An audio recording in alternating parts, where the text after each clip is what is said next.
Well, so this is it, guys. This is the 1953. It's actually a Chevy 210. We're going to fix it back to a Chevy 210, not a Bel Air. Bel Air package has a little bit different exterior. The Bel Air trim pieces around the side.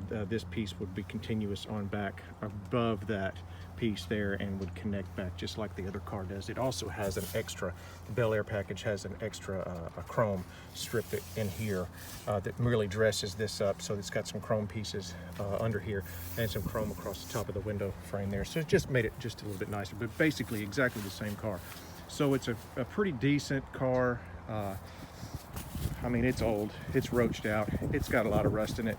There's going to be a lot of work. There's some extra parts back there that he had, but you can tell, you know, we've got some issues. Floors are shot, but all of it's there. I mean, everything. The trim pieces around the seats are there. All of these really difficult to find stainless pieces there. Not the cranks. The cranks are pot metal, but the stainless pieces around even the armrests, those things are hard to find. Lots of good stuff. But that's the car. You know, that's a good place to start. It's filthy, it's dirty. We're going to start cutting it apart. We're going to start taking everything out of it. Everything that we're going to keep, we're going to bag it and tag it, as they say, which means all the little pieces will go into Ziploc bags, and we'll put a Sharpie on the outside that says where it came from, and where it came from. Anyway, that's the car, so I wanted to get that in there. End of day one.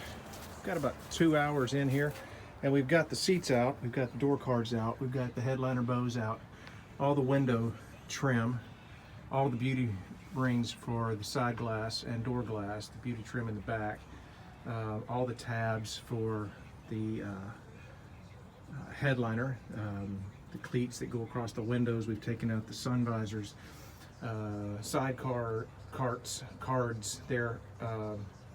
We got the whole interior just stripped out, so it didn't take very long.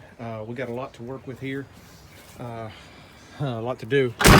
Got some issues there with the door shutting. We didn't do anything under the hood today. It's about to start raining. Oh, we did do one thing. We also broke the headlight pushing it around with the tractor, so yeah, that wasn't great. Stuff we weren't going to use anyway. Hard to believe that one of these days that thing's going to look like that. Yeah,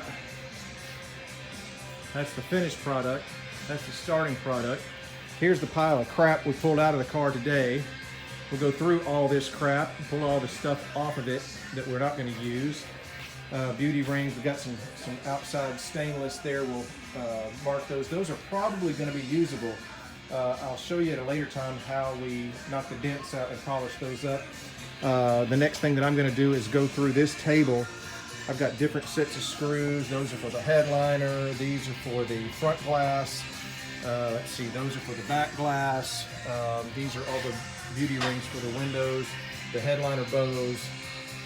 Just a lot of stuff that needs to be inventoried. Screws there for the rearview mirror. We'll inventory all of that stuff.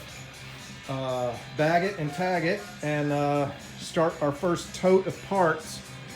And you know, just every now and then it's just good to come back here and just take a look at what we're doing all this for. Shiny, cool stuff. All right, take care. All right, so we got a table full of parts, we got a floor full of parts, we got a whole ton of stuff over here, chair, all seat parts and that stuff. And what we got to do now is we need to get us a coffee. We need to get us some of these little Ziploc bags and a good Sharpie. May need some tape to go in your bags. And we need to bag and tag all this stuff. So the next little bit is going to be kind of boring, but you will see how to do a little bag and tag. This is the screws from the front windshield. So I'll keep them all together, along with the clip that came from the front windshield. Put it in the bag. Take a piece of tape. Goes across the front. And this is beauty ring screws, windshield.